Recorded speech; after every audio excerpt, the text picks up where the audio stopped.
Hello, and welcome to the Sheep Seats. I'm your host, Matthew, aka Sheep. I don't know, I'm out of breath already, aka Dark Sheep. Welcome. We have football playoffs starting soon. We have, more importantly, the dinger coming soon. How's everybody doing out there? I always tweet out that I'm live a minute before it starts. And then I don't know why I do that. I do that because people will come, so it's the number says there's people watching when I turn on, and I feel good about myself. So I'll send you $5. Whatever. What's up, Melch? Let's pop over. Let's pop on over to the screen. We are up to 91.2% full on the bullpen. All of our main contests, they got to be on their way soon. I know it. They are on their way soon. Next week at some point, we're going to be staring at $1 million prize pool dinger. I have heard through the Numi Vine. What's up, Pedro? Welcome to the show. Glad to see you. There's a chance you've been in a few with me. Wow. Woo. We are struggling tonight already. Friday night, and I'm half asleep. That was quick. We filled up.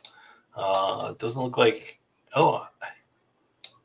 So the man, the winner of last year, the champion, Sam Olson is in here. We got new friend Spencer Thurman. Oh my gosh, Spencer! I just connected who you are. I've totally seen you in other drafts now. Sorry, Matt, you missed it. We got Roto Juan here in the draft, who is actually going to be joining us next week. He reached out on Twitter wanting to jump in a show, so we'll be. I think Mike will be joining us next week, so that's exciting. It seems as though it was almost full. Yeah, so I totally, yeah. I saw the first time when I saw your name the first time, Spencer. I made a Strom Thurmond joke, which I don't know how many people got in the audience, but I'm glad to know that you are not Strom Thurmond.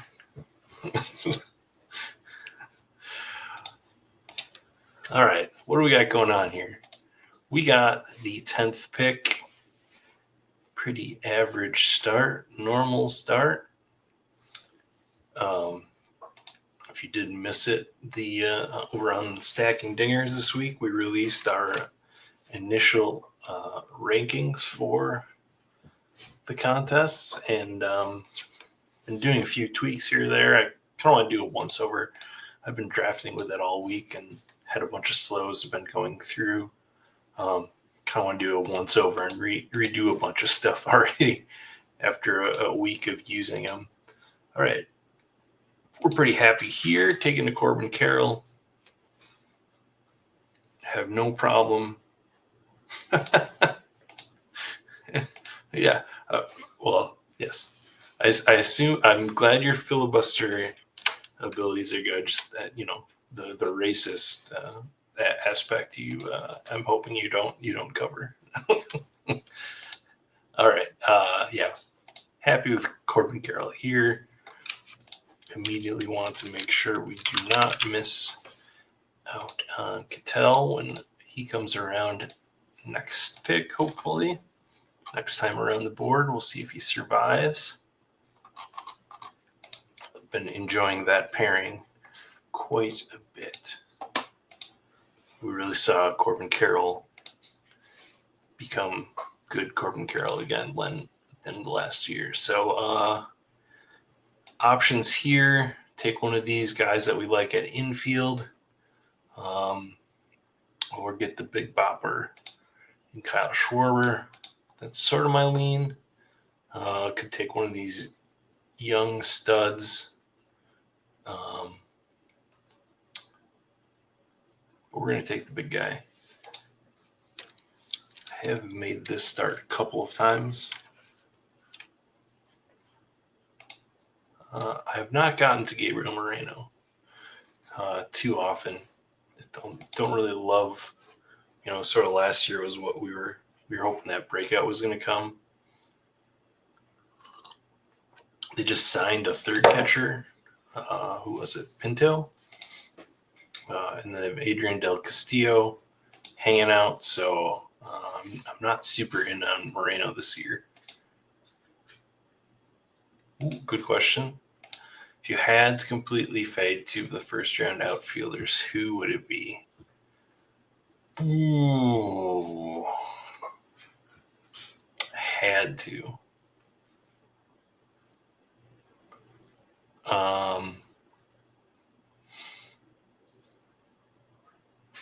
Julio, I guess if I had to. For sure, just because, the biggest question mark in terms of overall team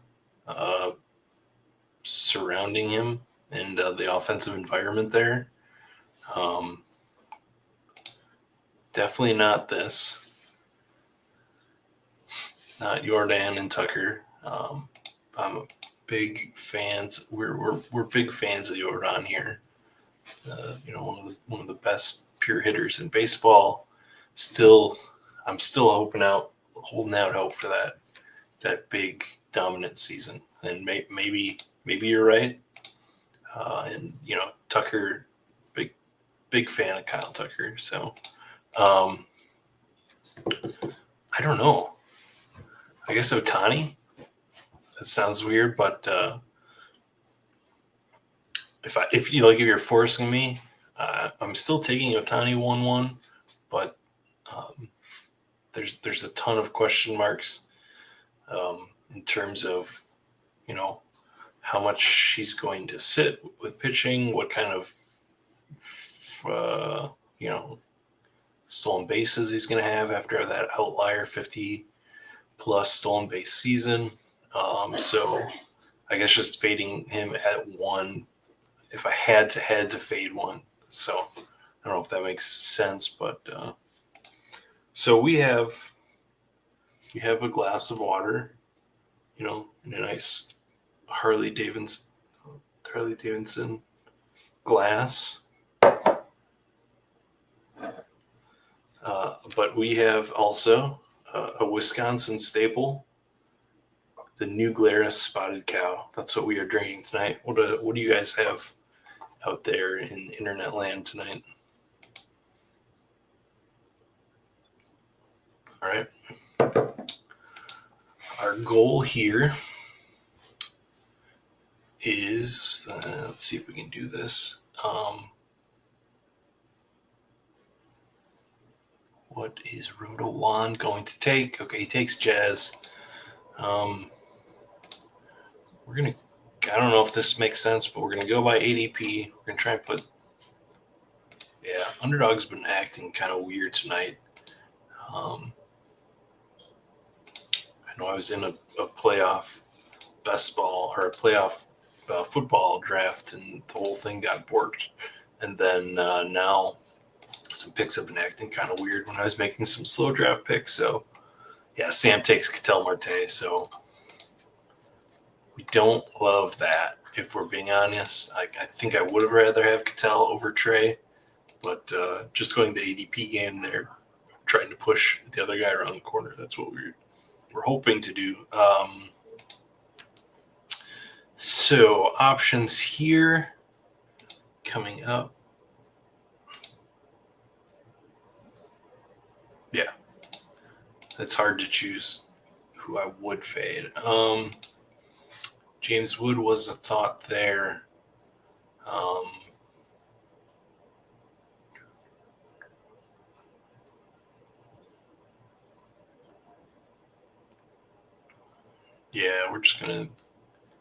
We're gonna take Santander. You know what? No, we're gonna take. So if we did it fast enough, we're gonna swap over to Corey Seager.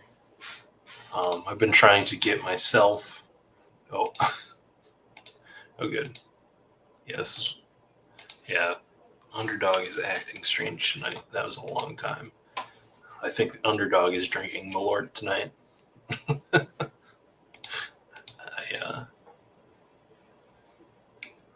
Yeah, I've had Malort once. Tried not to go to Chicago as much as possible, but and then we catch up a little bit there. Yeah, so I've been trying to talk myself back into Corey Seager. Um, it's really hard, but the cost seems nice. I've heard, talking to a few different people, they've been, a lot higher on Texas. Shout out Jason. He's been on the last couple of shows before the holidays. Did we do one last week? No, I did not get to one last week. Yeah, before the holidays, he was talking Texas up. A couple other people liking the Texas players. So yeah, I'm just trying to get, Corey Seager's been a guy I loved for a while, so it just comes down to health outcomes, and he's sort of proven that he can't be trusted in that manner. But hoping, the core surgery stuff, the hernia stuff, is behind him now, for a full healthy season. What's up, Robbie? Robbie's a Texas Stack fan too. But just looking at this, and maybe this is too much looking hindsight in the rear view too often.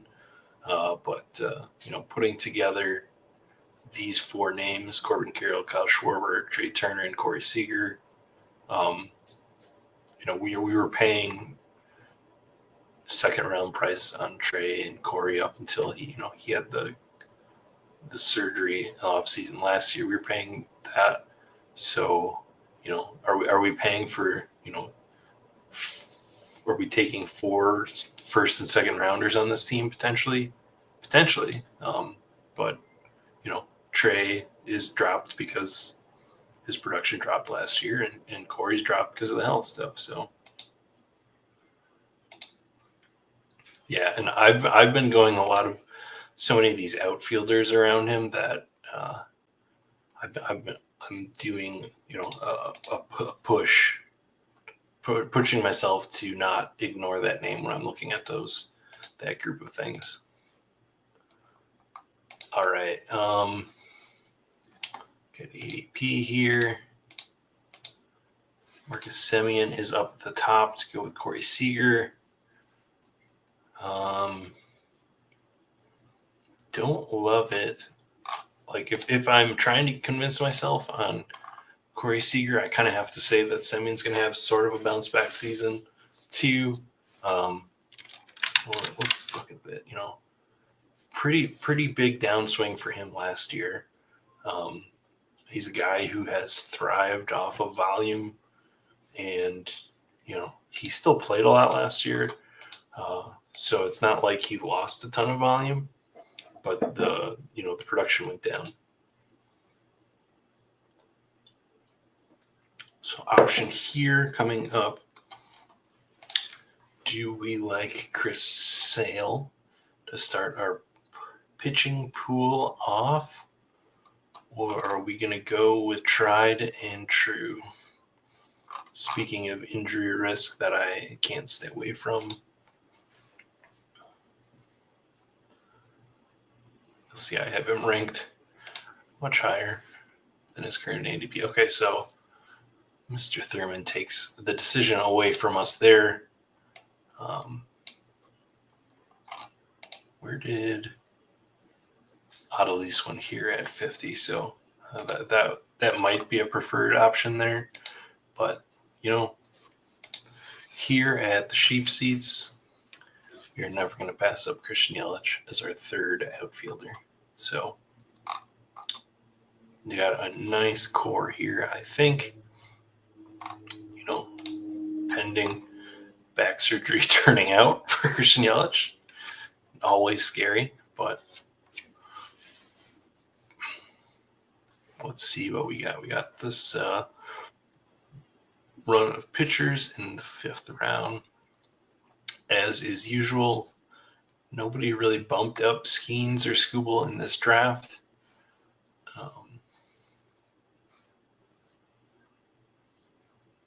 Well, pretty average draft. We got, let's see, us and Colt Fan GMF and Around Square 97 without a pitcher so far.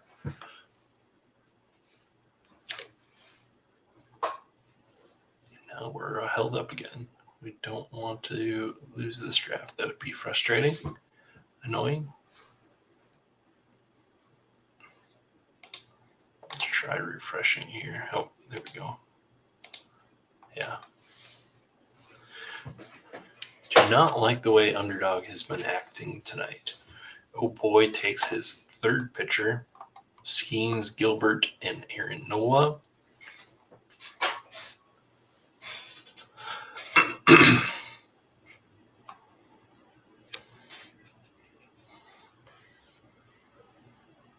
Let's see if these players on the end, take a pitcher or not.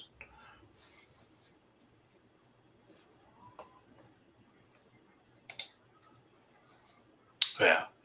I think it's the whole platform tonight.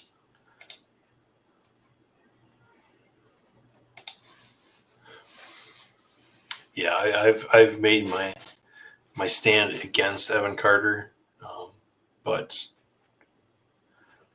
it and that doesn't necessarily include just the back stuff. That's more of who actually is Evan Carter, and what young guy who hasn't really got a lot of run in the majors because of the injury stuff. We saw a pretty hot, debut for him at the end in that World Series run, but he's definitely a candidate for platoon.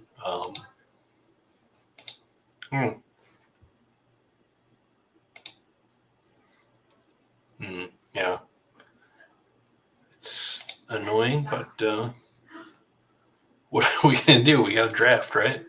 It's not possible to not draft. I don't know how to stop drafting. I just don't know how to stop. What's up, Saints Death? Texas stacks are fun because you can attack them so many ways, and on both ends of the board, I'm way overweight. Well, me too.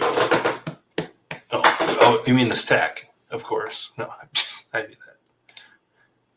Hey, what's up, John? Welcome in. Colt Fan GMF takes his first pitcher in Michael King. Round Square 97 takes a Yoshinobu Yamamoto. So let's have some fun. Let's go 0 pitcher on this one. Let's push pitcher down the board, and maybe we'll take 8 of them tonight. Yeah, I get it. I just have not been a fan of him all along, so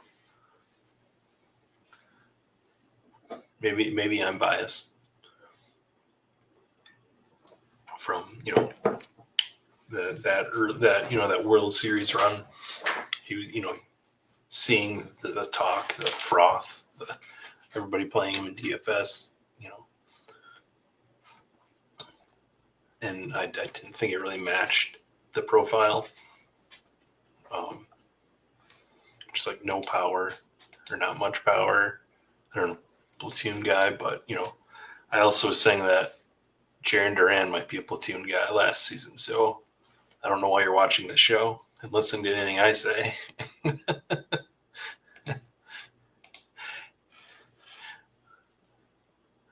All right, we are sorted on rank currently. Let's look at ADP. Yeah, I said we're pushing pitchers, so the declining Nick Castellanos profile is not one we love to target, but we're putting this 3-man Philly stack together. He's a guy I don't really get to outside of stacks.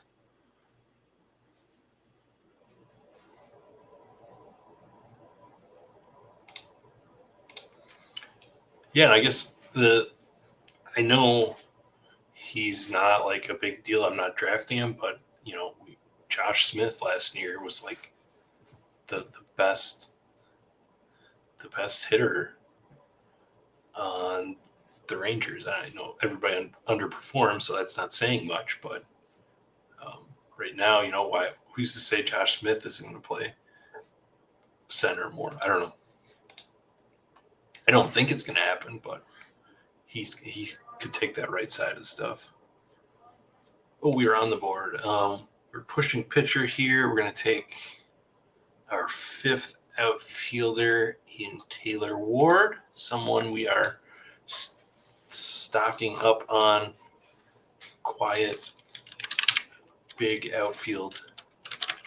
Taylor Ward, a guy who kind of hit that 25 home run potential that we saw.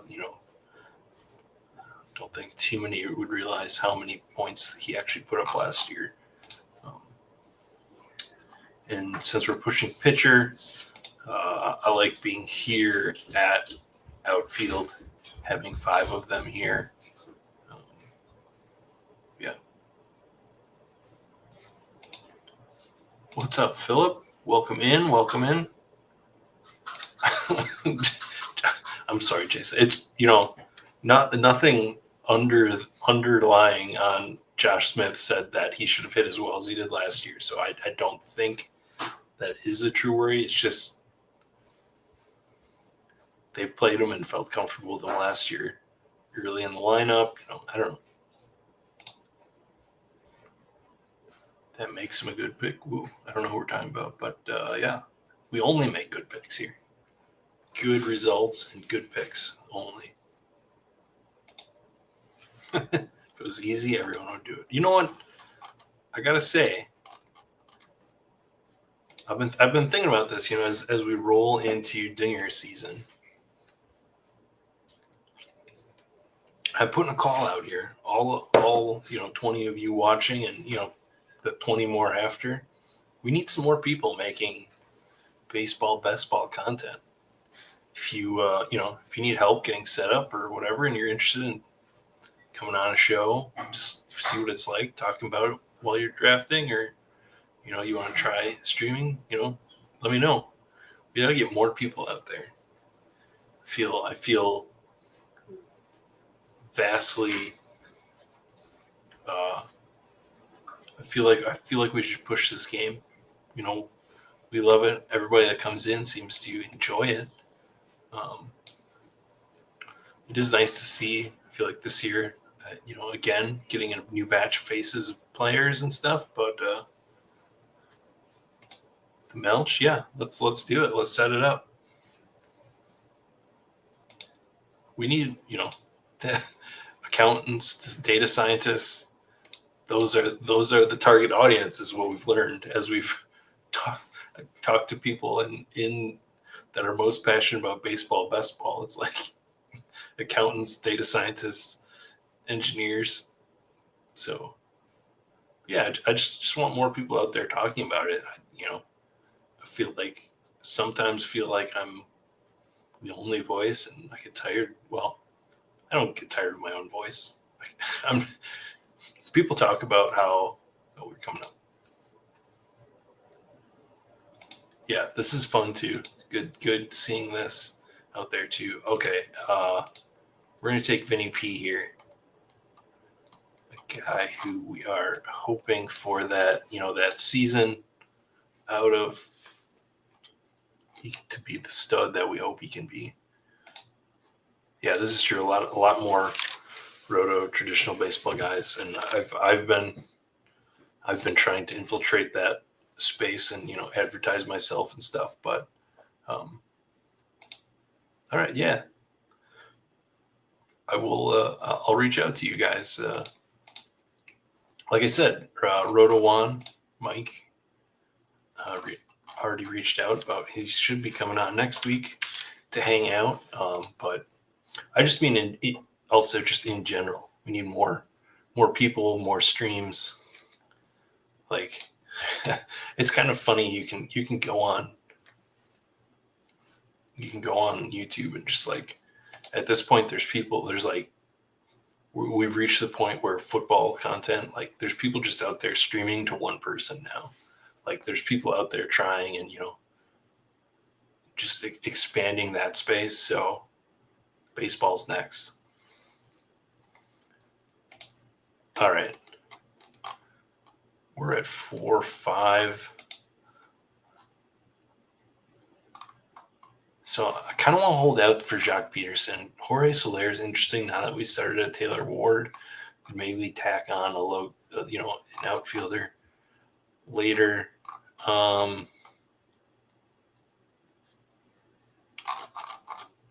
We're just going to go down and we're going to get our stack, Jake Burger. We're gonna go out of ADP there and take him. We're gonna be 5-5, and now we're do that the true zero pitcher build here and start hitting our pitchers, I think. So I did consider there starting at pitcher. I thought it would be interesting to start a zero pitcher build with Spencer Strider, something that most people would be afraid of. They want that safety of a couple of guys taken before him. So that would have been interesting.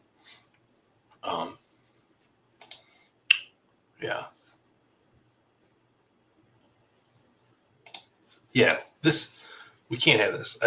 As I was saying, people that say they don't like to hear their own voice, or listen to things that they say, is like, I don't get that concept. Like, I don't talk a lot in real life unless I know you really well. So I'm kind of, quiet, but as far as the stuff, like, I'm totally weird. I can go back and listen to my shows.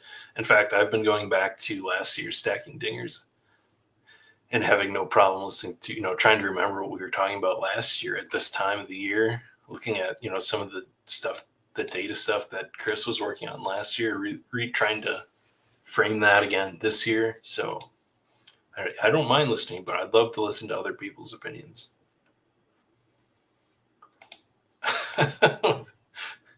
I heard my own voice on a voicemail today. I got scared and hung up.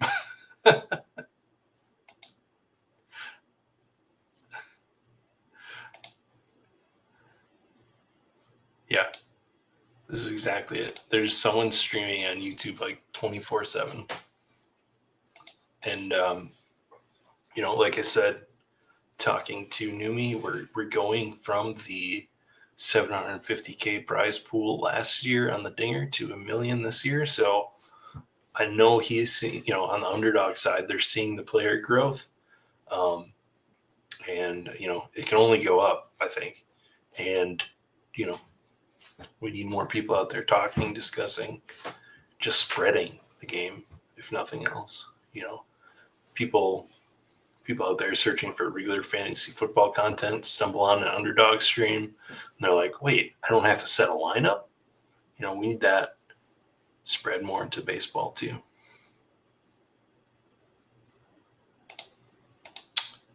So I do have confirmation from Shane Newman. Mr. Newmy is it will be $10 again. So the price is not going up, which I'm super stoked on. I did have a fear when he told me the prize pool that the entry level was going to go up. So yeah, like I said, Underdog is seeing the player base grow. So that is awesome. I'm totally fine with the Braves this year. I know you're a big Braves guy. I don't know that they missed their window. Everybody's still in the prime. There's nobody really over the hill yet.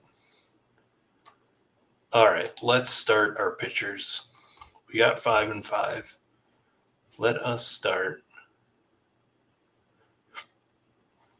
I think Seth Lugo has been coming down.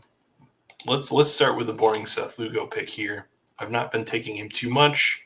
If you were here, yeah, this would definitely be an interesting contest. I don't know if I would get into it. Um, just like mental bandwidth to think about that contest also. Um, but it would be fun. The more options the games, the better. And so a lot of our guys here, Senga Steel got taken. All right, so we're going to take Kikuchi. I think we got him. Yeah, okay, we did.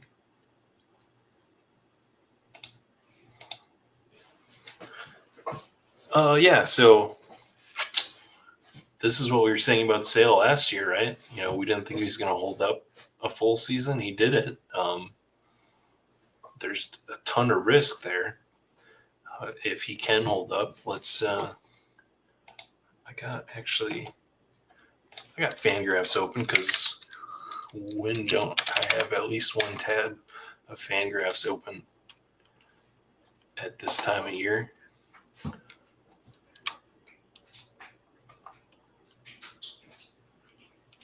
Yeah. So looking back in the past, it's been a while.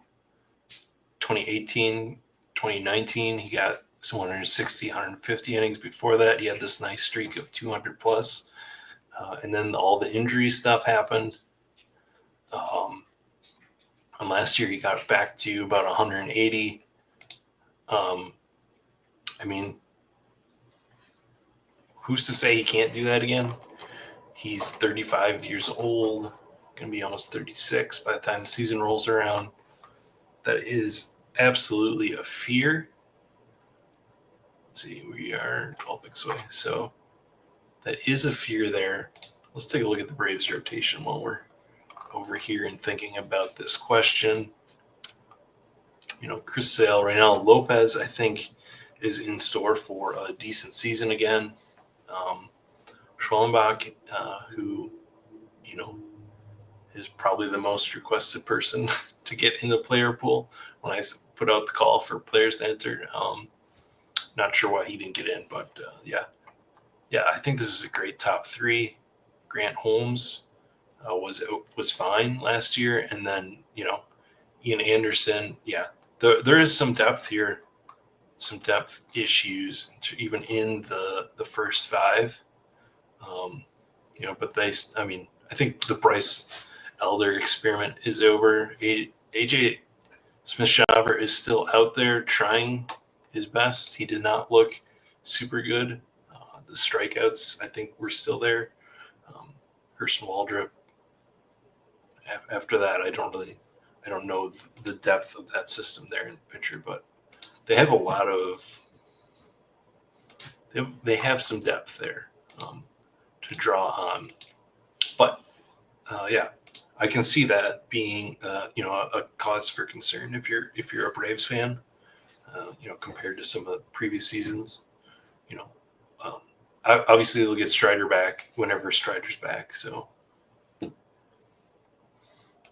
yeah, I think that's a good. I think that does. I think that's a good adjective. That it looks fragile. Is that an adjective? I don't know English very well. Yep, I get the feeling.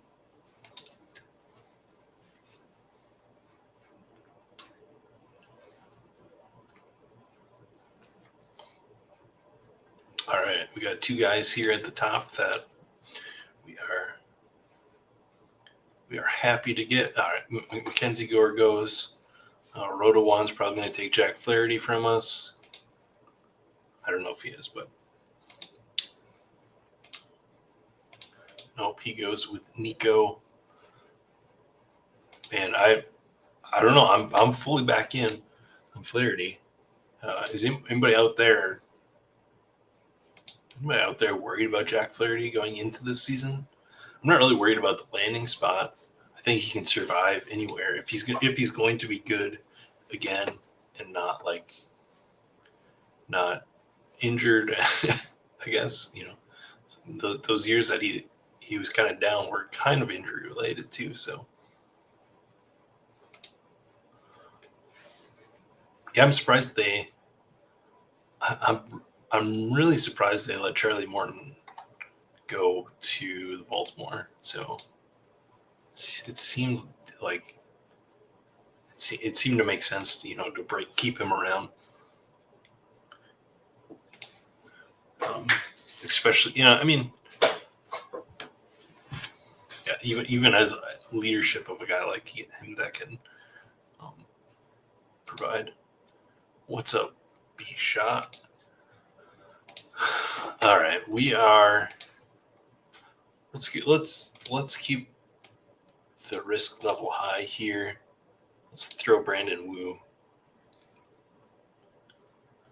guy who just can't seem to put together full games, or still showing flashes, but that potential still is there. And I'm not totally ready to write off Brian Wu. Stamina is the question, I think, for him, joining those other elite Seattle guys.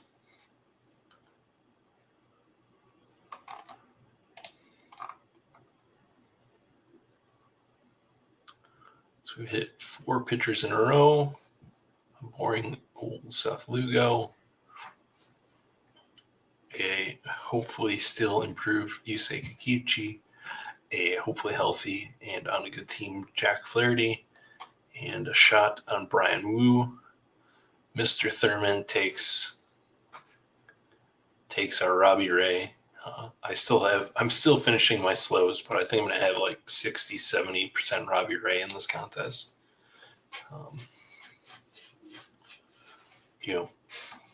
Probably another fragile sort of guy.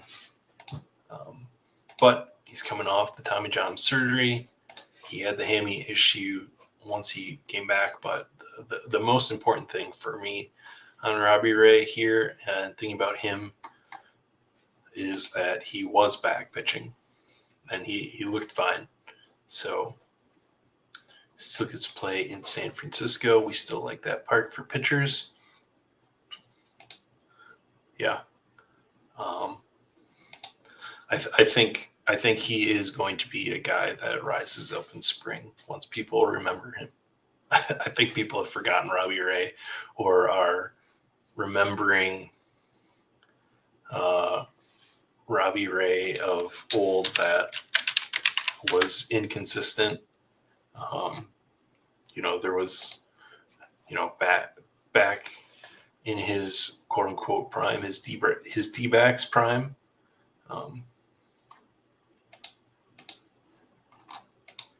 The rule in DFS was you stack against him when he's popular and you play him when he's not popular, because he had just such a wide range of outcomes.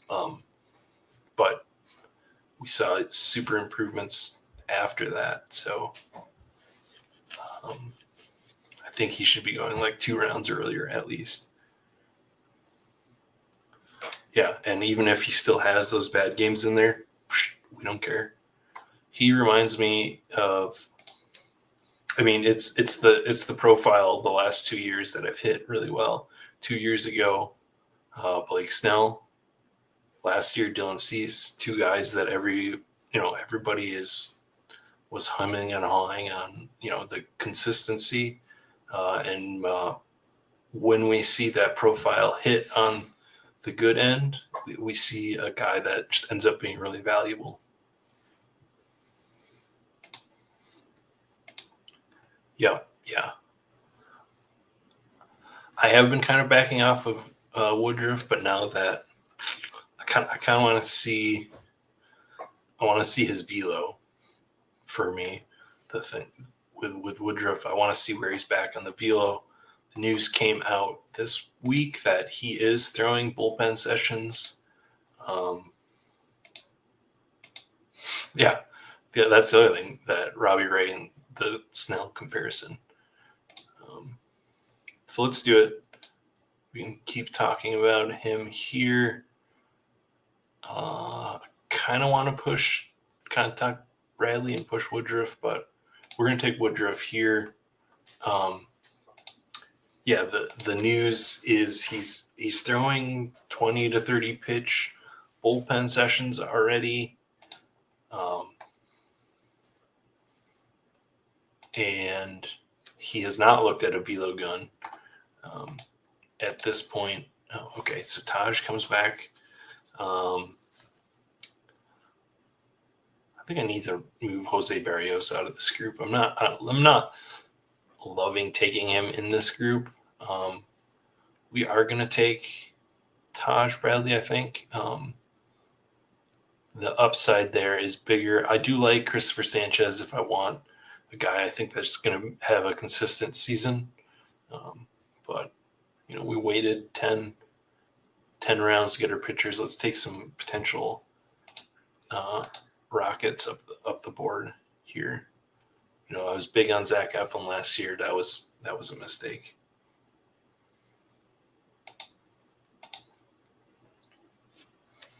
You don't like Robbie Ray's tight pants? Is that it?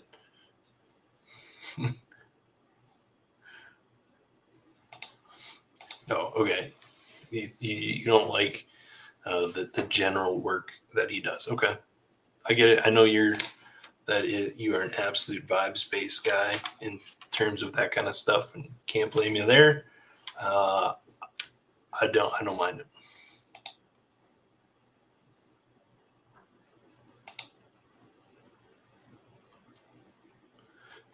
That's interesting. I did not notice that.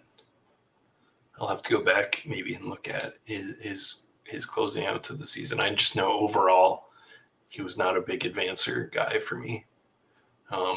Taj feels good. I mean,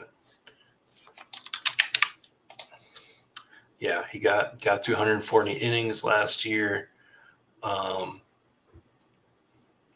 lot of earned run. Yeah, I don't know. I think there's still, we could be drafting him in the 20th round again next year, sort of thing in Taj Bradley. I'm much more confident in the price on Fott, who is going. Did he go already? No. Is he going around the spot? I don't know. I had a brain fart. Yeah, okay, he went already. Yeah, I don't know. I will pick Fott over Bradley, I think. He's that's the tight pants. He's got to overcome the constriction hands to get the ball out. All right, so Robbie's 0 pitcher targets. Pivetta, sure. Papio, sure. Gavin Williams, I'm not super excited about. He was very just meh last year. He had the injury. Maybe it was injury related, but when he finally was pitching, he just looked meh. There was I didn't see the spark that I hope to see. And Buehler, never been a huge fan of Buehler, but I think this price is fine.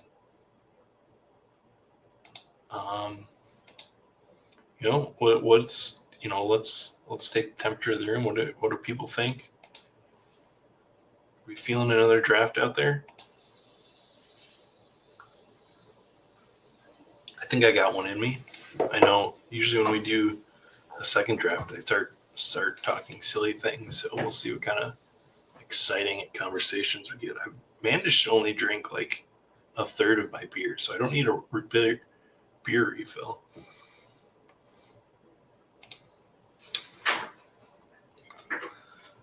Jeffrey Springs is a name Terrence is taking at the end there. Strom's, I'm going to call you Strom Thurmond now, and I feel terrible about it. But I've always seen your screen name and just thought, I'm sorry. I apologize. That's not nice. Carlson's in. Yeah, and he's still not expensive. Like the price is totally fine. Let's see. We're up to 655 here. Should stop gabbing and think about my team. We did miss out on Jock because we were hitting the pitchers hard.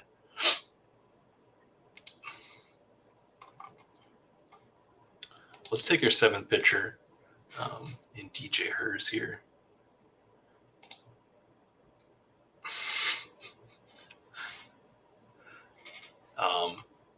I've been doing, he's sort of at the top of this last group because I just have a good feeling about the guy. I was doing a deep dive into him and kind of looking at him last year. Oh, we got to make another pick here before we start waxing poetic about DJ Hers. Bum, bum, bum, bum, bum.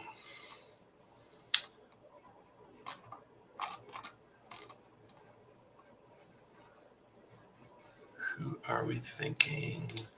Is this a Bryson Stott team? I think it might be.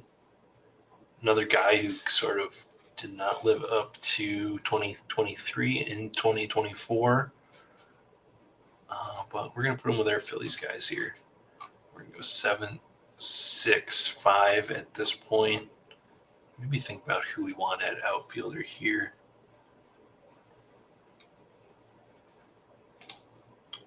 What's up, Coolers? Yeah, so this is me. I am absolutely comfortable reaching 10 picks. I did it here with Jake Berger, almost 15. So caveat upon caveat, it matters who the player is, the profile of the player. If it's where they're going in drafts. So like if I'm in the 15th round and I want to reach for somebody in the 18th, I don't, the difference between Xavier Edwards and Bryce Terang could be negligible, especially at infielder position as, we get to these last few rounds. I'm pretty comfortable making big jumps for infielders because I think a lot of these guys have similar profiles, similar ranges of outcomes. Zach Geloff versus Ryan McMahon, like one's in Coors, but if one scores 1,200 points and the other scores 900, I don't think. I think that could happen. So yeah, I'm pretty comfortable reaching, but if we're up here. So the other interesting thing is what happens a lot up here is some of the ADPs start to align at the top for the stacks for the people. So you don't often have to reach for stacks at the top.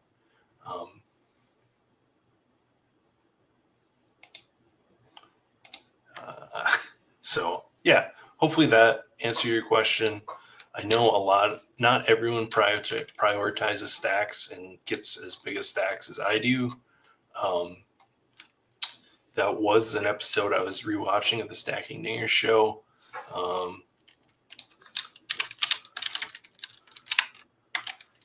Let me go grab that for a second here while we are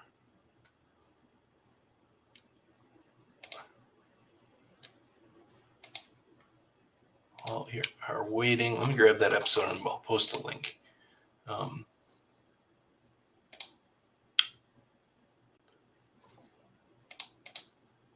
know how to use it. View your channel.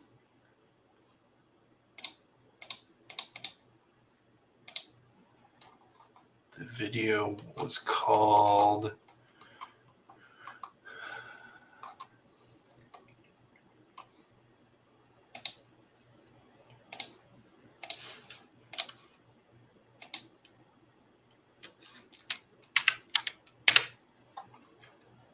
so I posted the link there in the chat. This is based on 2023 data. Our friend Chris Baseball went through a bunch of interesting data on stacking. He is running it again. So I'm sorry, Jason, but I'm buying back into Victor Robles this year. He has been my last round outfielder. He was like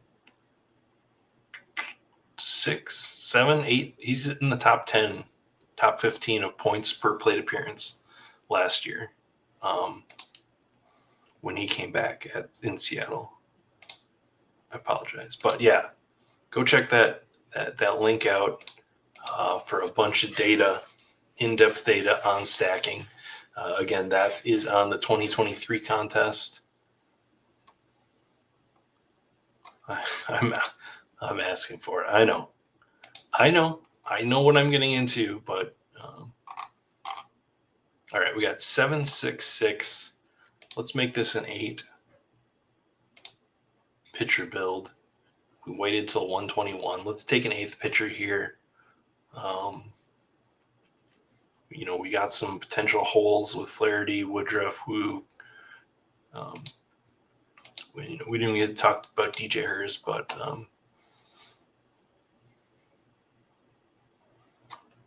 let's shout out our guy B-Shot, and let's fill in Montas as our 8th pitcher and feel pretty good with that overall staff. But no, I've been ranging in this contest specifically. I've been testing the 6 pitcher builds and seeing how I feel about them, and how they look at the end of the draft, and how I feel about them in that sense. I've been doing a couple 8s. Last year I was really locked in on 7, and when we started the Stacking Dingers episodes this year, Billy went through. We kind of looked at the last the 2022, 2023, 2024 data in terms of advancement, and the 6, 7, and 8. The builds didn't vary too much in terms of advancement. So kind of the question now on how many pitchers you're going to go is trying to plan for the playoff rounds and whether or not you're giving up those coveted 2-start week potentials. Because as we've seen play out in the playoffs each year in this contest, the 2-start weeks are just so prime for pitcher scoring. So the ultimate question is, and I don't know that we have a data answer on this. I'm not sure how to find it. Let's fire up another one here while I blabber on. I'm actually gonna take off this one sweatshirt too. We need 5 more. But no, as I was saying, the question now on how many pitchers you go is how many potential 2-start weeks are you giving up going 7 to 6 or 8 to 7? How many more are you getting going 7 to 8? And then the second part of that conversation is, how much are you giving up at that potential hitter flex spot?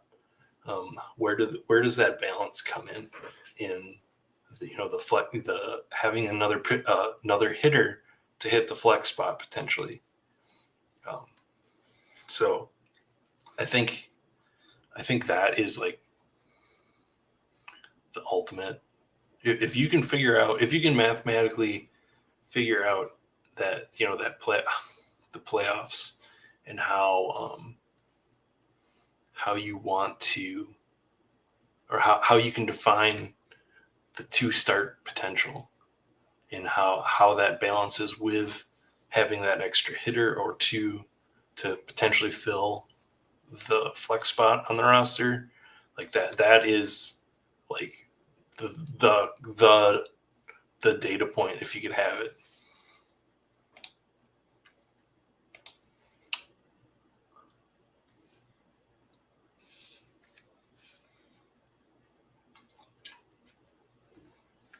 Yeah. So, Dodgers, Boston's already started talking about a 6-man rotation. Um, Brewers can go 6 men. Um, teams are not afraid to pitch guys on extra rest right now.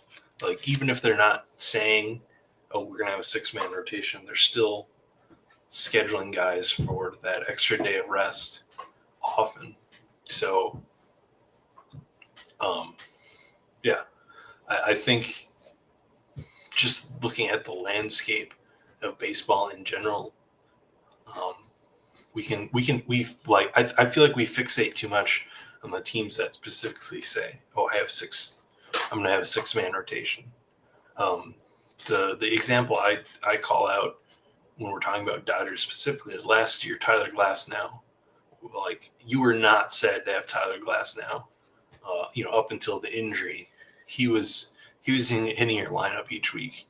So, even if he was only getting the one start in the regular season, he was really, benefiting your team. So, like, do we want to just ignore a profile like that because we're worried about a 6-man rotation, which could just collapse under injuries too? Um, I don't know. I don't know that we want to do that. Oh, let's do it. Let's do it. Let's do a Jordan build here.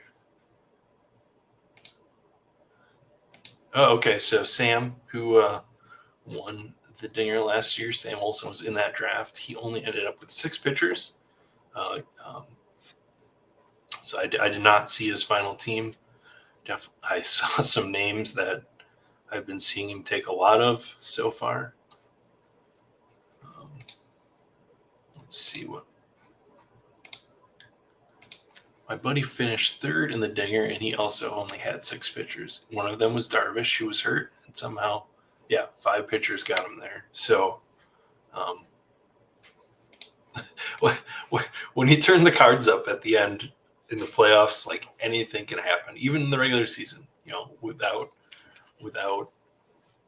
Darvish, they were able to advance with 5 pitchers, and I mean, how many? When you even when you take 7 pitchers or 8 pitchers, how many times are you scrolling through your lineups in the season? And you're like, oh, this one's lost 2 starters. This one's got 2 starters down. Oh, this one has 3 starters left. Cool. So, let's see what Saints has got here. I've been experimenting a lot with 8-6-8 builds in this contest to test the theory of flooding just one of the batting positions for a higher flex score. And infield being deep is the obvious choice. Yeah, especially if you're hitting,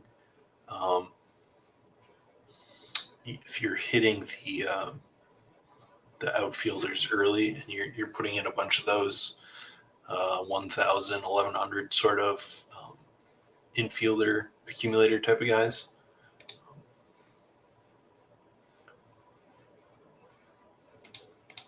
Actually, well, maybe we will. Yeah, we got time. Let's go to our friends over at Spike Week. Maybe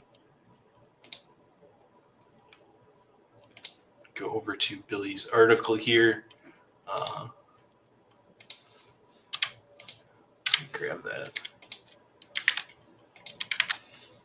Throw that in the chat too for those of you that might not seen that. But if you want to go through here, he's got all the data on usage and advance rates the last 3 years on all the different builds and roster builds and sizes. There's a ton of stuff you can dig into there if you are interested.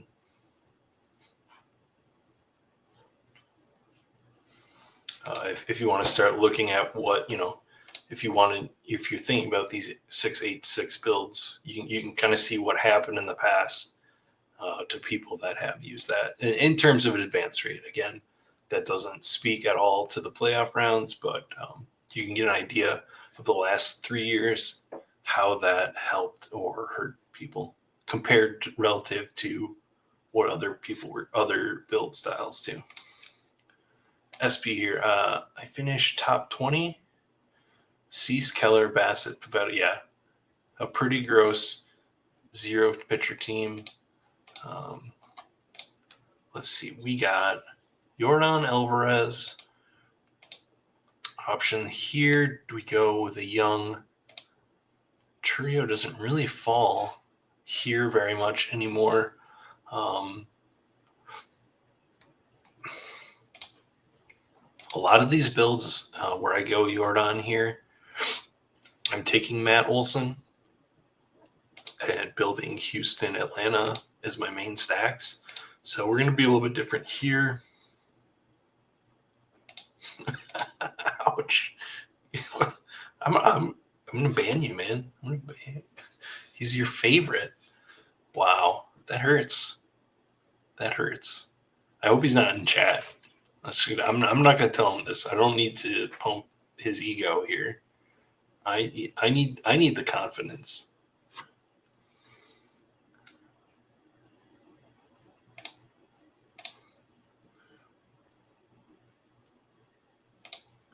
Sam Olson is in this draft again. I did have the chance to meet Sam. He was another Dog Bowl finalist. Really nice guy. Awesome dude too. Like, I couldn't convince him to come on to a show, but I think he'd rather win than talk about it, which, can't really blame him there. And since, I can't really win, I'm just going to talk about it.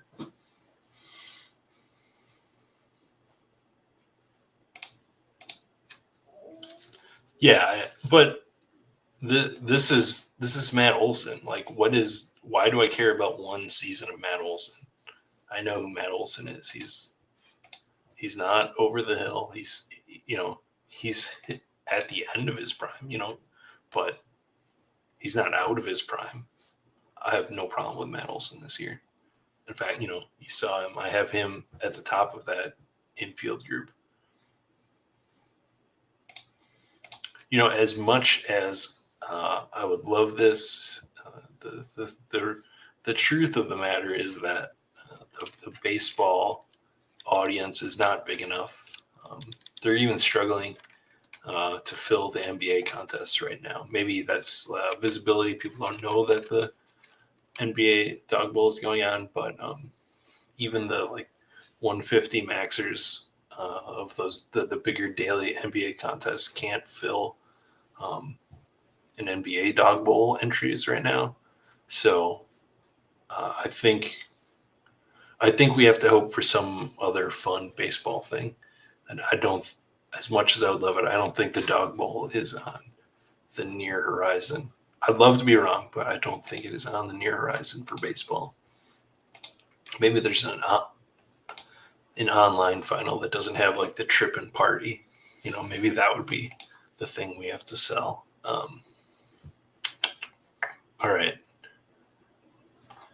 What are we doing here? All of you guys here watching, close your eyes. We did the 0 pitcher build. Wait till the 11th round to take our first pitcher, but we get a fall on Tariq Skubal because all of you guys in here don't like pitchers as much as I do at the first few rounds. So we're going to start with that. We're going to get this nice potential awesome second season of Skubal. Maybe a improved offense around him. They bring in Bregman. I don't know.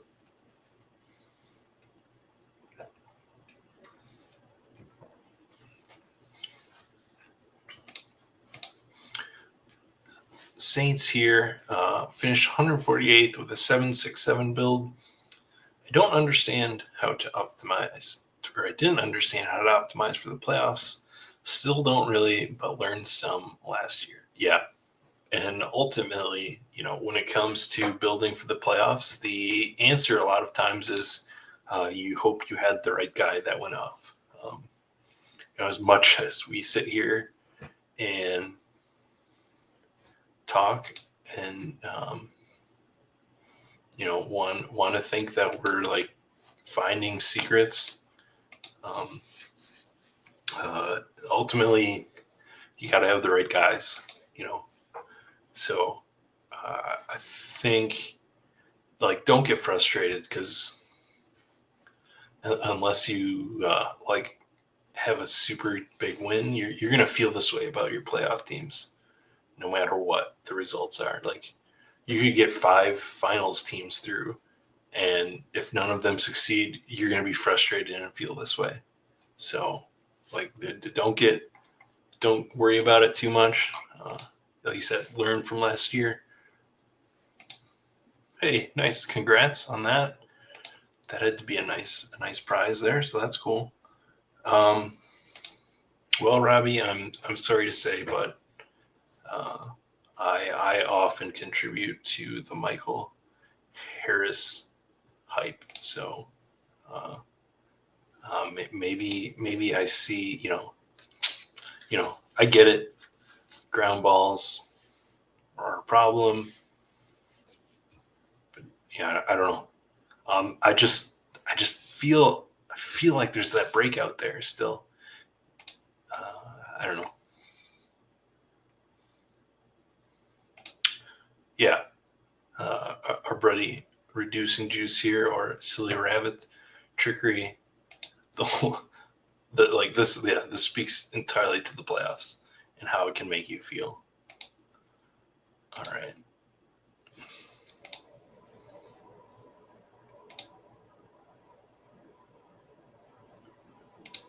Well, we said we were trying to get some more Corey Seager, so don't have any stacking options here right at the top. So let's keep on our path of trying to get some Corey Seager. You know what? I'm thinking, I think we need to feed the ducks. I've realized I've had my headphones on this whole time, and I'm not listening to anything. And now, instead of showing my really red ears from being under headphones, we are going to listen to something. So, let's feed the ducks.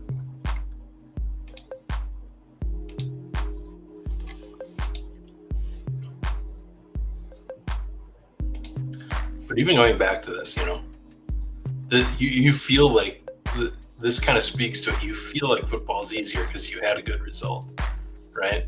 If that team had finished second to last on the big board finals, you'd have been kicking yourself and saying, that just wasn't my year. So, I mean, this speaks to the volatility of the game.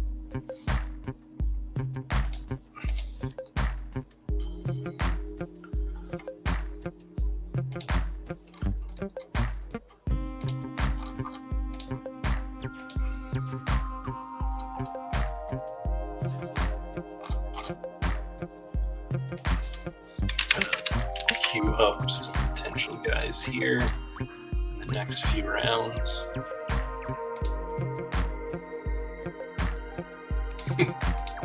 Yeah, the game is easy. We all know what we're doing. We've all got great opinions and great strategies up until we lose. For me, it's always, my main goal is to win enough to keep playing. Because I just like drafting. I do wonder what it's gonna be like one day. Like, what if I just decide I don't like drafting anymore? Is that possible? I hope not. Well, I mean, my wife probably hopes so. I'd just find something else annoying to spend my time on. Yep, the old saying. We're gonna have a plan until Judge hits no homers in the finals.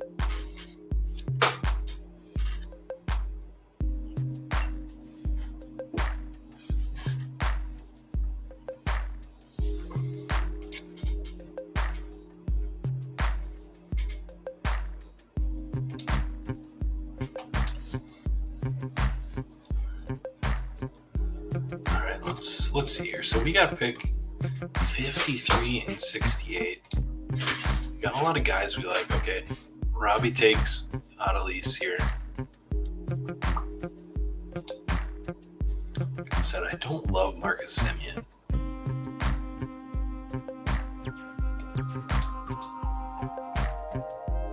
So we're going to take Altuve. Obviously, maybe not obviously, but worried about the age cliff on him. All the lower body stuff that happened in 2023, but he's on the downward trend, but he's still going to lead off in Houston all year. I was talking to Reducing Juice actually about Houston the other day. Interested to get other people's opinions on the Houston outfield. It does not feel like a World Series competitive outfield with Tucker out of there.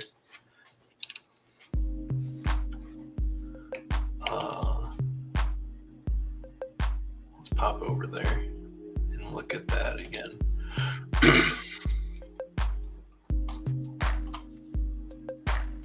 Yeah, so right now Roster Resource they have Jordan at DH, which please keep Jordan at DH.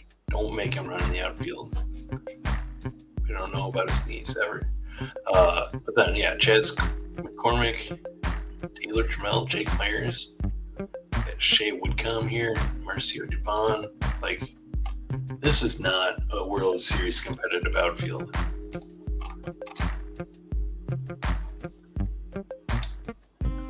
Yeah, I was buying in on Chaz McCormick last year, and that did not go well for me. Yeah, right now Santander's the guy who you can like put on every team and be like, hey, he'd be good there. Like he can fit on almost any roster, but definitely a great fit there.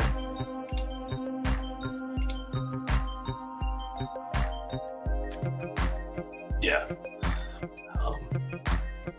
A lot of discussion been happening in the Spike Week baseball Underdog baseball channel about this exact thing, about how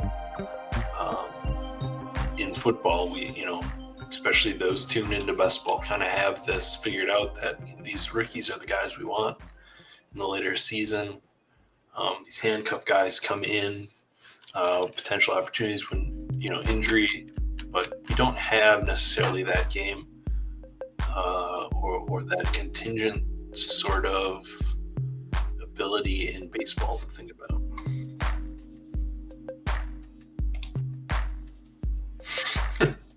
Cheap as their front office. Well, I wonder, if Kyle Tucker had stayed in Houston, if they'd be taking him to arbitration over like $2 million. Because that's what the Cubs are doing.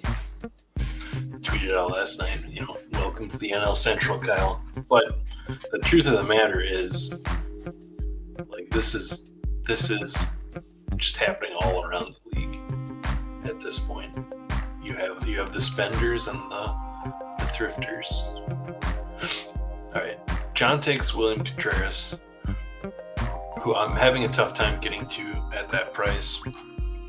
So, we're doing it again.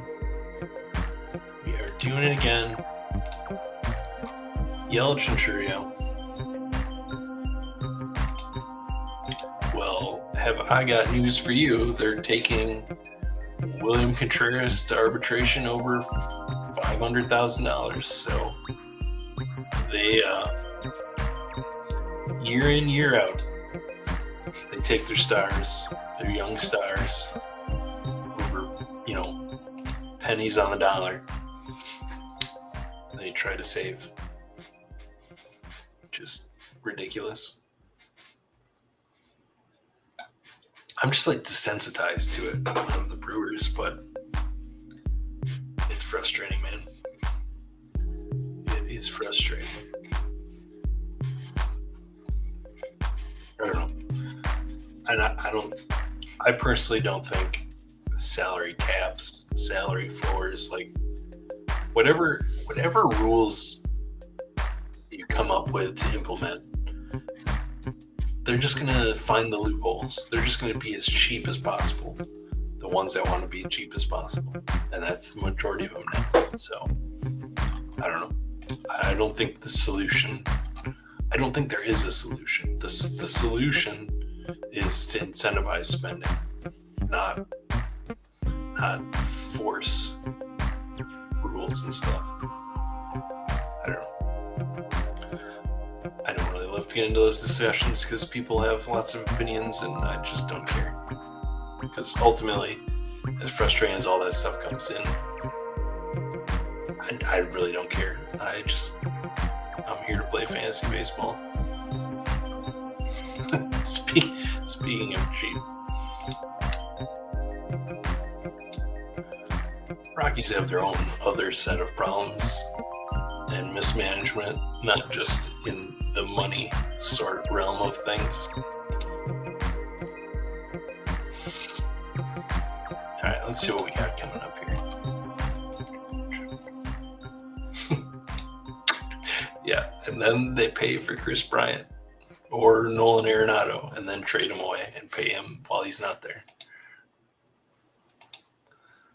All right, what do we got? We got some of my favorite young infielders here. As you can see, I'm like 10 spots higher than their ADP right now. Got 3 outfielders. I've been trying to get some more Framber Valdez, though. We're going to take him and hope that one of these guys comes back more closer to their ADP. So this one, we are not going late pitcher. We're getting these 2 guys. We're going to bump up Framber a little bit. Let's see what Matt's got to say here. Assuming we get the type of contests we got last year, Dinger Perfect Game, Luminary Center, is there any new baseball format you'd like to see on Underdog? So, someone mentioned weekly winners here earlier. So, the contest that I want for baseball is it's weekly winners adjacent, right? So I want to be able to have a contest for the next week. So, much like you would have a daily contest open for the next day, I want to see a baseball contest for the next week, right? So I don't know the size of the rosters. I don't know necessarily any of that, but that's what I'd really like to do, is be able to draft for a week of games and see how that plays out. Or even extending that more. We did not get our infielders to drop to us, but we weren't really in the ADP range. Maybe for a month-long tournament. Something where you're drafting for the next month of games, or 2 weeks. I don't know. I think 1 week makes the most sense because you can have an idea of who's going to pitch, who's going to get 2 starts. You can kind of have that idea. I just think it'd be really fun to, I just love stacking. It's great. So just another way to think about a week's worth of games. Look at the first half of the week matchups versus the second half. I don't know. For me, that's the game I would like to see for baseball.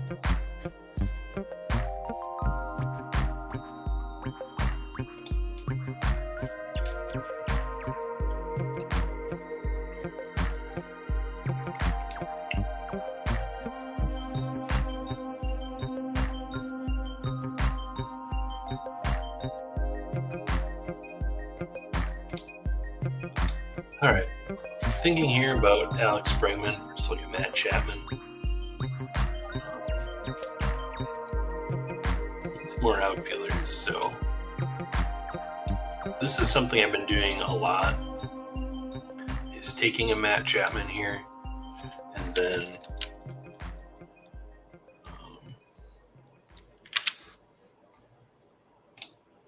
hacking on 1 to 2 of Elliot Ramos and Jung-Hoo Lee. This is sort of like my safety stack, we'll call it. I probably shouldn't advertise to everybody in the draft that I want these two guys, but I think the dig that I've done on Ramos is that I think what he did last year is repeatable. I don't think I don't see too much concern. I didn't really know who he was until last year, so I didn't trust it to begin with, but looking into everything, I don't see why he can't do what he did last year. And then, he's boring. He's going to have to rely on accumulation and volume. But I don't get how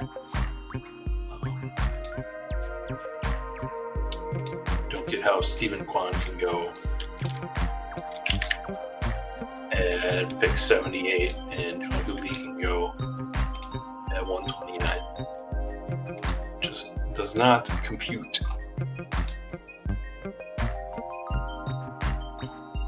Yeah, so now that we're talking about it, I don't know that I can push the two of them to 116 and 125.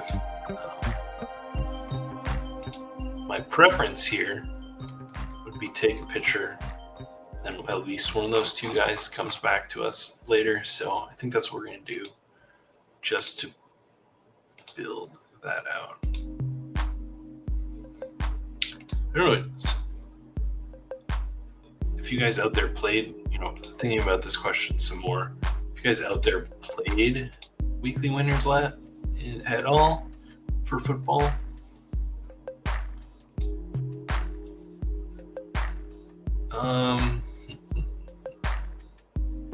Plenty of options here. You go Freddie, Hunter. Those are kind of my top picks here. I'll take Freddie in this case. Do you do any ADP exposure tracking for close-in line value in MLB Best Ball? No, I don't. I have being highly invested in everything, I kind of have a good idea of the guys that I'm getting when and the CLV value, but let's go back 2 years ago to Corbin Carroll's first year. I've lost track of seasons. 2023? Yeah, 2023. 2022. I'm totally confused. But Corbin, we'll just call it Corbin Carroll's first season. We saw him have a huge range of ADPs, and we saw him contribute across teams that he was drafted at all those ADPs. He's an extreme example of a guy you can get late that puts up a bunch of points.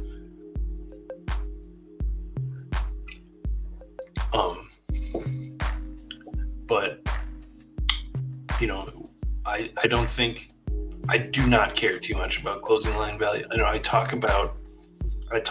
Like I mentioned Robbie Ray. One of the reasons I like Robbie Ray is, in the spring, we're going to see him healthy. His price is going to go up. So I do think about it, but, I'll have a limit if he starts rising as to where I want to chase him. But ultimately, I just don't think it matters that much. This is a great explanation of what I was trying to say. Is baseball is fun over series against the same team. The Soror game is the Monday through Thursday, then Friday through Sunday. I think either of those. I think it's weird having the 3 and 4 day periods, to think about. So that's why I was talking about the week long. Yeah, that's the general idea, is getting those series, weeks captured. Well, Spencer, we did have Eliminator last year, so I'm pretty confident we will have it again this year.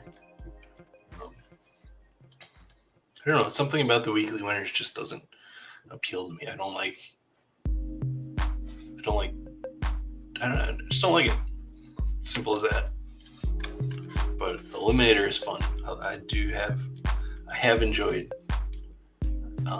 football and baseball Eliminator, sweating those each week.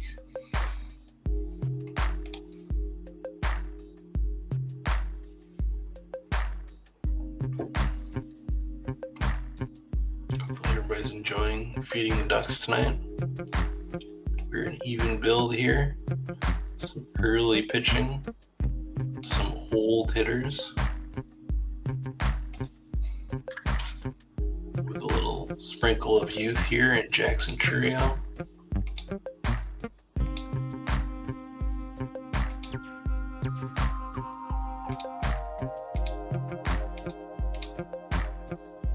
ADP, we're still looking okay here on getting our guys. Don't know that we'll get both of them, but we'll see what happens. What shakes out. Bobichette. Thurman taking Springer. Bo, did you get Vlad earlier? Okay. Excellent. All right. So, yeah, we're going to take Ramos here. We're going to build the safety stack. You can talk draft. You can say the word DraftKings. This is not an Underdog sponsored stream. We don't call it redacted here. You're allowed to say any word you please. Well, that's not true. Don't say slurs. But you know what I mean. They had weeks 1 through 4 NFL contests. It was fun to have that knockout round type sweat early in the season. Would love that though. Yeah, imagine Trout ADP just for the April contest. Exactly. Month long, week long, yeah.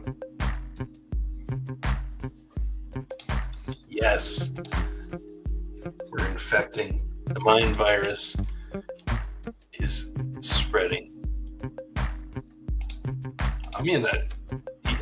You're quoting it like it's a bet. It's put it on a shirt.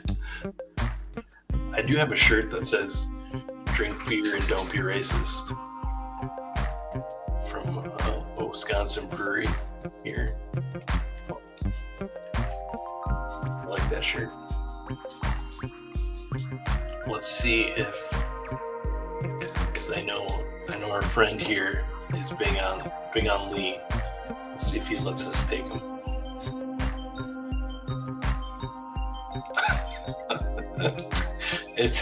It's getting close. You can just ask Woo J Train there on what he thinks about the word White Sox.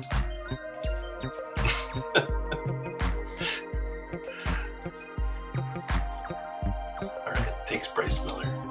Another one of my favorite targets. All right, so we did it. We got our safety stack.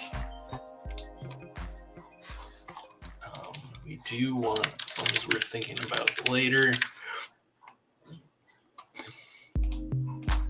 we do maybe want to add a third Houston guy here.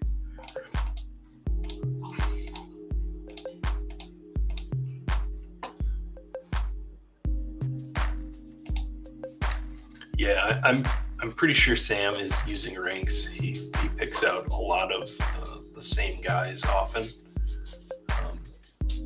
He gets a lot of Wilson Contreras, Xavier Edwards too. There are some patterns in what I've been seeing him draft. So, if you're smart, maybe you start taking him. And well, thank you. I appreciate it. I appreciate you letting me have me.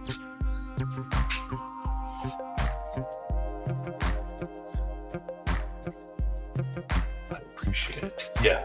So I queued all three of these Houston guys, but you can't take Isaac Paredes at this cost. I know Crawford boxes, etc., but the Jeremy Pena and Yainer Diaz, like, for free, I just can't take Paredes at that cost. I mean, can I do both? Sure, but I just don't like that price on Paredes. But I've never been a huge fan of the guy. I've just always never been trying to get these pull power merchant guys. I just don't always understand how repeatable that is. Like, he's shown that it's repeatable, and he struggled in Cubs or on the Cubs because he didn't have that nice right field, or left field.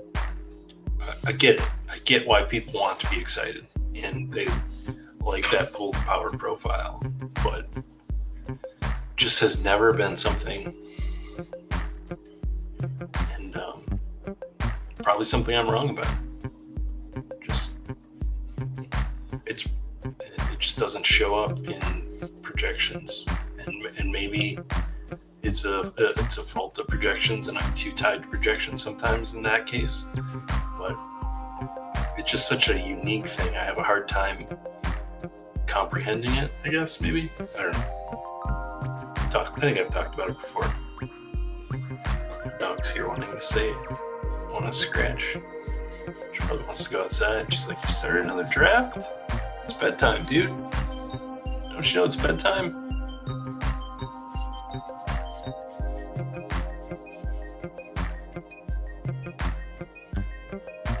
Alright, we do not need an outfielder here.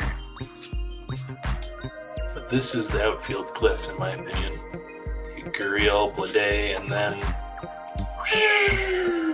I mean, sure, I get it. You want Parker Meadows to break out this year. TJ Friedl, we want Cincinnati to be good. Stanton, well, I get it, but this is kind of the cliff for me. All right, looking at Joe Ryan here to add to our pitching staff. I think other option would be Yandy Diaz here, who had the down year, still hits the ball hard as all get out. Ooh, Larnach. There's a name. Does he even have an 8 AP? He does. You must be giving him an ADP because I have not seen him go. That is a name I think most people are checked out on. So if you're in on Larnach and he is viable this year, I think you're going to have a nice potential there. Nice potential value if you still believe in Trevor Larnach.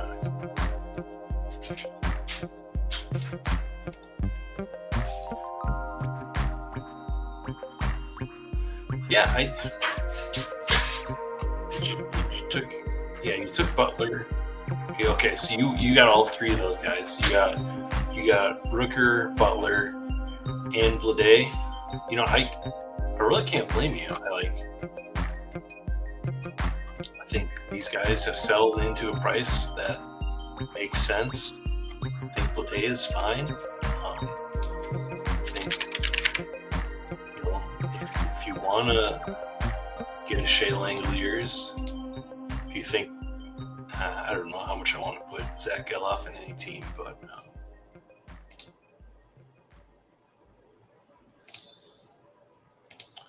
yeah, maybe I'm gonna have to look back at Trevor Larnach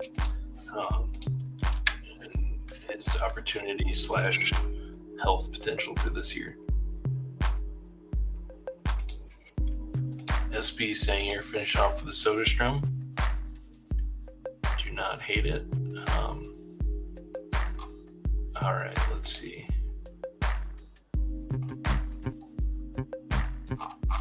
Our next pick is at 164. Dansby staring at me there at the top. I do need infielders. just always falls. Nobody likes Dansby Swanson. Yeah, and they're getting out of the Coliseum. I think it still remains to be seen what kind of offensive environment this Sacramento Park's going to have. But it can't be worse than the Coliseum. I think dimensions are similar. Don't quote me on that. Obviously, Foul Ground is a lot smaller since there was a football field and not made for baseball specifically. It's outdoors. But I did see some stuff as far as the comparing it to the other Pacific Coast League minor league stadiums. It was down on the list in terms of offensive environments in the PCL. So it doesn't seem like it's going to be a huge boost, but like I said, I don't know that it can be worse. What about the Heat? The A's are going to play in like 45 minutes from the stadium they play in, and it's not far out. Phoenix in the summer. I mean, if that's the case, the ball's going to carry better than the Coliseum. So that could be a benefit for hitting. I mean, we take a look at Arizona when they open the roof. The events environment goes up quite a bit. Yeah, I do think it would be fun to see a major league team play in a minor league stadium. Yeah, that's interesting. The crowds won't be smaller. The stadium holds more than the average attendance. I don't know. Charles, unfortunately, this is the second draft. I do not have a third draft in me.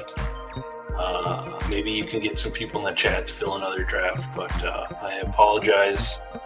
All right, so we took Dansby Swanson with the hope that Robbie Ray or Mackenzie Gore would come back to us. We get both.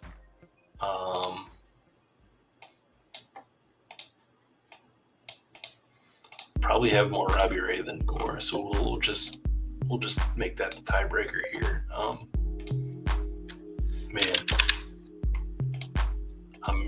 Every year we go back to the Mackenzie Gore well. This series is a little bit more expensive. He's not last round like he was, but we saw a full complete season. We saw him not be great, but we see the strikeouts. He's one of those guys that is potentially going to be. Yeah, these are filling fast. Where are we at? We are up to 91.2%.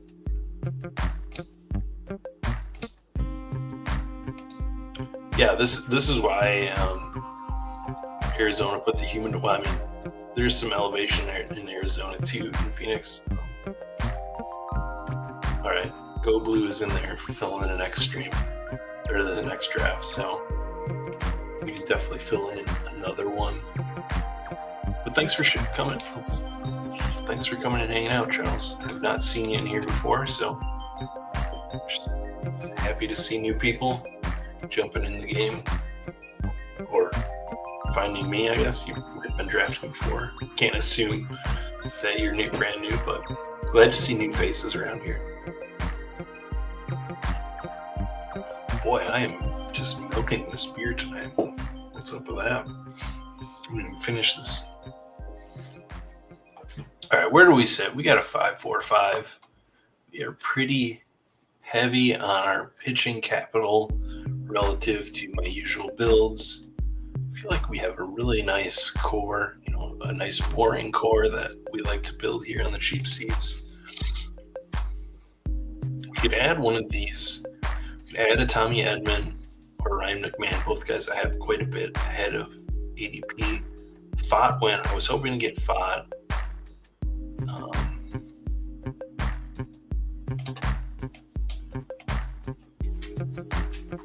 So yeah, we were talking about, worrying about closing line value, but I think, I have Ryan McMahon at 150 something. I just think, it's not absolute lights out profile. This is what I was talking about, infielders at the end here. A lot of them have this profile. He benefits from being in Coors, sure. But we didn't see a ton of benefit from Coors, if we're being honest, last year with the abysmal offense that they had. But the theory still exists. He's going to be in Coors.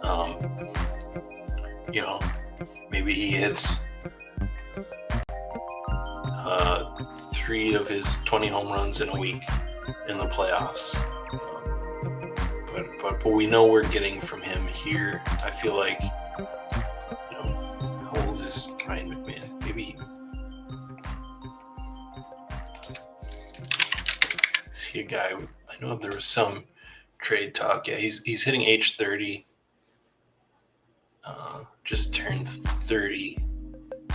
Yeah, last year was not what we want to see. WRC plus of 89. ISO is only 155. It's not these 195s, 200s that we want out of him. And so maybe there's cause for concern there.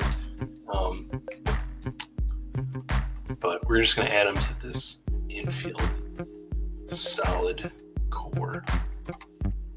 We're at 555. Got a couple of Houston guys we're hoping to add in. I do need to think a little bit more about Gleyber Torres this year. Now that he's signed with Detroit, they bring in Bregman. He's a guy that always stands out in daily scoring when you're looking at the daily bat stuff. He always stands out a little bit more than I always expect.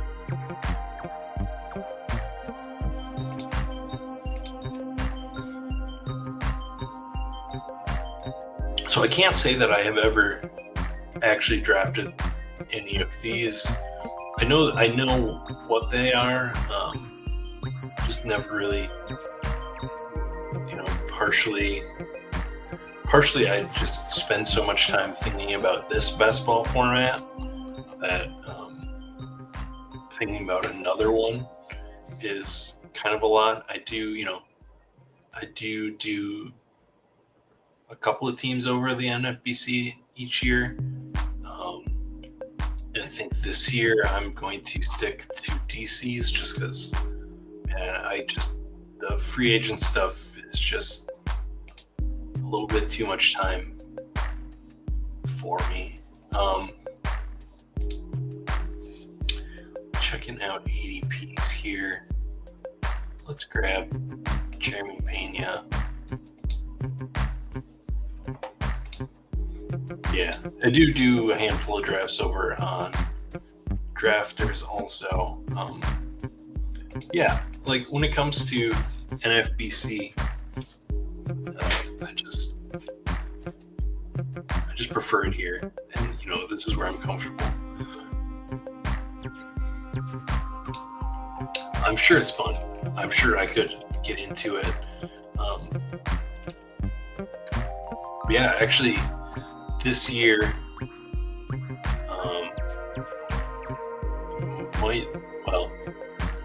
our friend, I don't know exactly what we're going to do. We talked about it last year, never really got around to doing it, but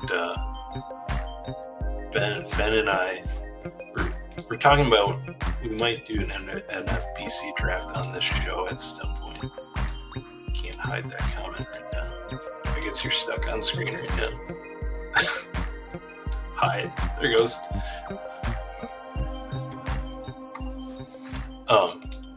So maybe on the stream we'll be doing an NFBC draft.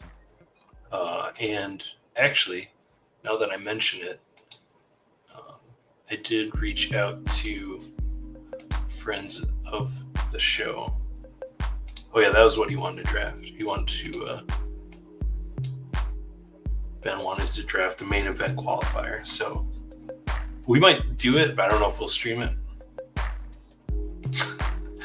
Well, so this year that would be, I think, my one fab team. So I can handle one, I think. But it would be better if we did it as a team. Anyway, no, I reached out to friends of the show, Bubba and the Bloom, about potentially streaming one of their listener league auctions this year. Those guys, they started it last year. I did not participate, but they did a listener league, like a small overall prize, and it was auctions. It was like, I think it's a $50 buy-in. So I did reach out to them about that. So we might be doing that too in terms of NFBC on the show this year. We might do 2. We'll see how that goes and if that schedule aligns to when they have those drafts set up too. That'd be fun. I've done one baseball auction. Well, one auction at all. Yeah, you'll be over there? Awesome. Yeah, I think they stream theirs too. But yeah, would be going basically blind in auctions. I did one auction. I've mentioned it on the show before, so apologies if you heard this story. But I did when I started at this latest job, like about a year in. Somebody's like trying to recruit the guy in the desk over, like, hey, you wanna do a fantasy baseball team? And I was like, hello, I would. Me, I'll do that. And that was an auction. And let's just say they did not run the league again. First of all, when it came time to do the auction, nobody actually knew how to use the auction software like that I was up against, and I had never used it. I think they did it on they did it on Yahoo, but I mean, I'd already drafted 1 million baseball teams that year already, so it was like I've used different draft software. It's like adapting, so I got Tatis for like $20 or something like that as the first guy out. Nobody knew what was going on, and I got Seager a little while later. Yeah, that was fun. But yeah, nobody ever paid me for my win on that. I didn't really collect money up front, and then I didn't get my winning, and then the league never ran again. I don't think anybody wanted to play anymore. All right, we are frozen, unfortunately. Let's see if we can reload here.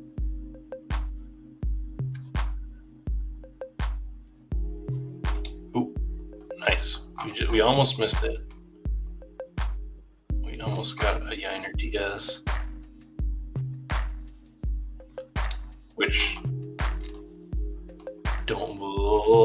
I guess a third infielder from Houston to get 4 Houston guys overall. Yeah, I like it. I like putting Yainer Diaz here as our last one.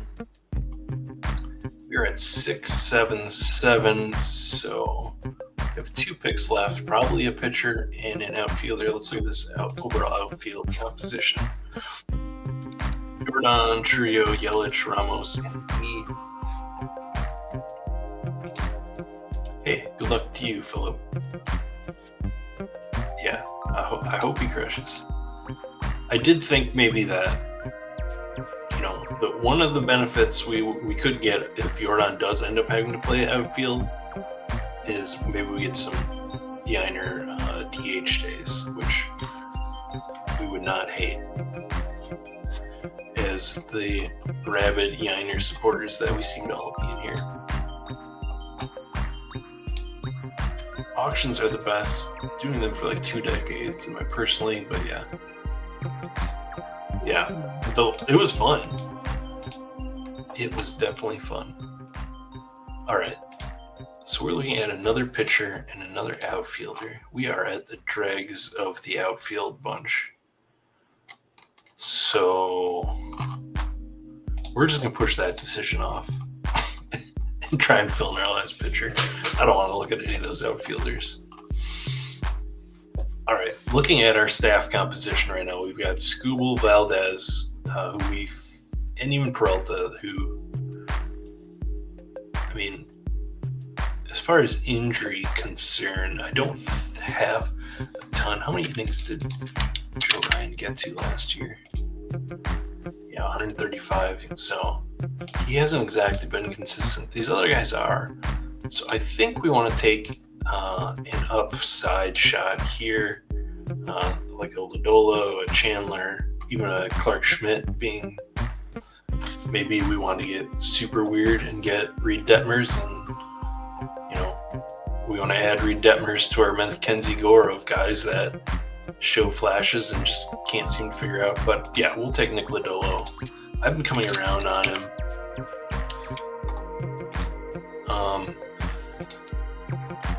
Has not been able to consistently pitch. I did not know that he got as much as he did. Felt like he missed more last year than 115 innings indicates. One of those guys that just we're hoping still figures it out. All right, so now we're going to take another outfielder. It is nasty. Let's take a look at our team here. Try to think, is there any Texas guys? We don't want Tavares.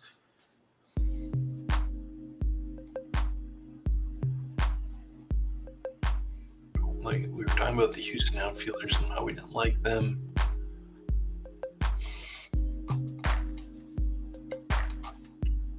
We could have some fun. He did hit 15 home runs last year. I don't know how many at-bats he got to. Let's check out Trevor here. He did get 400 plate appearances last year, 15 home runs. Power was generally there. Nice above average WRC plus.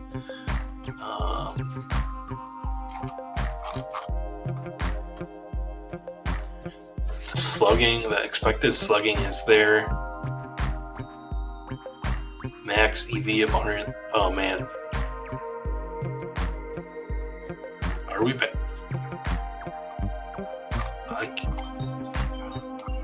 Maybe we're here. This isn't a bad late round outfielder profile. I don't know. Shout out to, was it SB? Yeah, SB here. Shout out to SB. You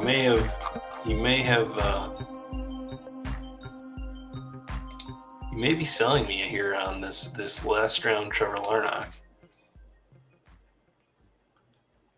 Just get him 500 at bats. Well, his body's got to give him 500 at bats is the issue. But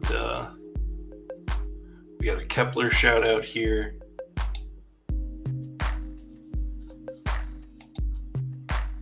Yeah, I think the best thing for Yoshida is if he got out of Boston at this point. It just does not seem like he has gelled there, much less not succeeded there. Well, we're going to take Larnach here because he's the man of conversation in this graph. So, yeah, those numbers. We like this. We like this down here, the 130 max EV, and he got up to 92 for his average EV. We like that. Could get up to, upper 400 slug. We like that.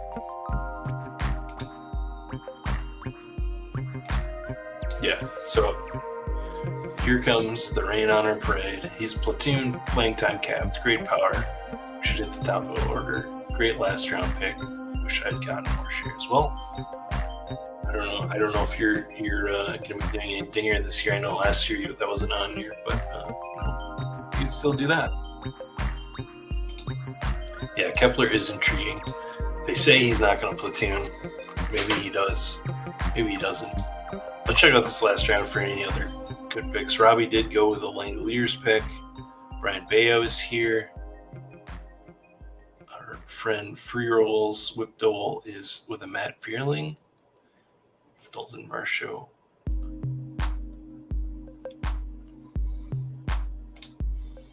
Yes, this was excellent. Thank you, everyone, for coming out. Check out our team here, 776. Yeah, pretty common team for me. A lot of names that I've been seeing a lot of in my drafts. I'll turn off the Feeding the Ducks here and kind of close it out here.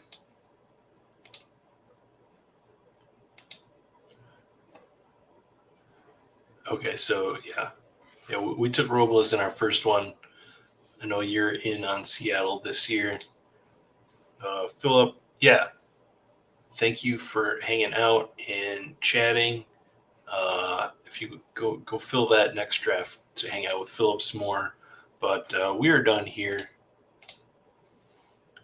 Yeah, Coolers, check out all of the Stacking Dingers videos, but for sure we'll be doing an update on that video with the data from this year too, or from 2024 in terms of stacking and advanced rate stuff on stacking. So thank you for coming out, Robbie. Thank you for your goals. Yeah, this contest does have only a few more days, and then we are going to be back in the Dinger season. I can't wait. I'm in full baseball mode at this point. So appreciate everybody for coming out, and we should be back next week with Mike, aka Rotowan.